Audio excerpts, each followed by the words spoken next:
1910 ஒவ்வொரு பெண்ணும் வீட்டுக்காரர் எப்படி கூப்பிட்டாங்க தெரியுமா? சுவாமி. 1920 எப்படி தெரியுமா கூப்பிட்டாங்க? பிரபோ. 1930 பிராணநாதா.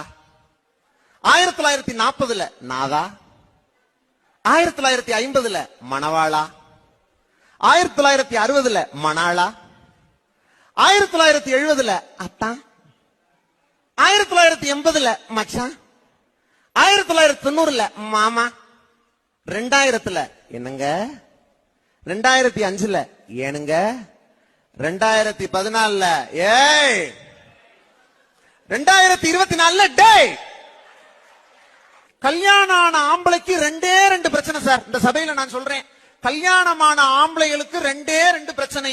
என்ன தெரியுமா? முதல் பிரச்சனை பொருளாதாரம், இரண்டாவது பிரச்சனை பொருந்தாத தாரம்.